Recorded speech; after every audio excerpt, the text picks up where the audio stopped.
ก็ย้อนพ่อแม่แนะน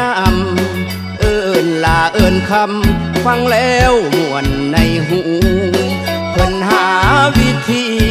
ให้ลูกสาวนั้นมีคู่เพิ่นไปลิ้นดุยันลูกเสียคู่เสียคน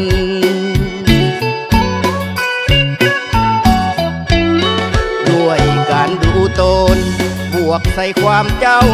งามอ้ายก็เลยทำแต่งงานกับอ้ายบ่หน้ามนเบิ่งท่าที่เจ้า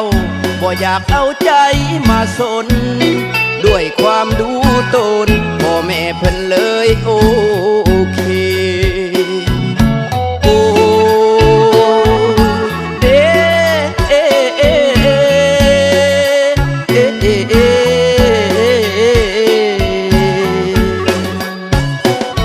ลาเอ้ยจือบ่นอนอนอตอนหมอพรเพิ่นป้อนไข่ญาติผู้ใหญ่เพิ่นสั่งไว้ให้เศร้าลิ้นหักครอบครัวเจ้าเด้อ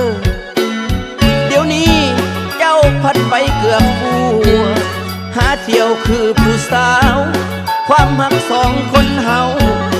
นับวันสิจบสิ้นลาเอ้ยหากเจ้ายังบ่เศร้าลิ้นแยกทางกันซะอ้ายว่าอยู่ไปดนมันสิซาไปหาสร้างบอนสิดี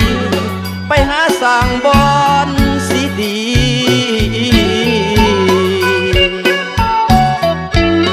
ถ้าลิ้นบ่พอ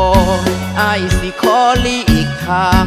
จดทะเบียนอย่าห่างกันซาตั้งแต่วันนี้เฮ็ดเพื่อเจ้าทุกอย่างเจ้าก็ยังบ่ว่าดีไปกันบ่ได้กับปะนี้ถ้าลิ้นบ่พอสิขออย่า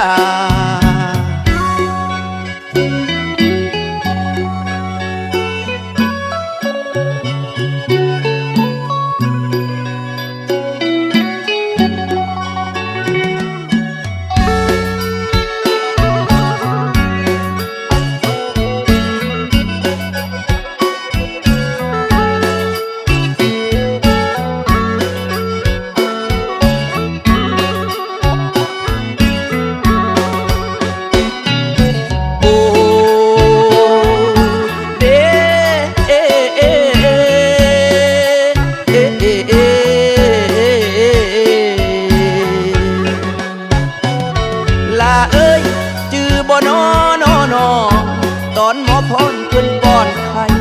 ญาติผู้ใหญ่เพิ่นสั่งไว้ให้เศร้าลิ้นหักครอบครัวเจ้าเด้อเดี๋ยวนี้เจ้าพัดไปเกือบปัวหาเที่ยวคือผู้สาวความหักสองคนเฮานับวันสิจบสิ้นลาเอ้ยหากเจ้ายังบ่เศร้าลิ้นแยกทางกันซะอ้ายว่าอยู่ไปดนมันสิซา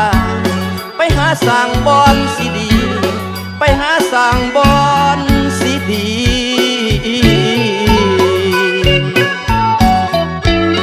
ถ้าลิ้นบ่พออ้ายสิขอหลีกทาง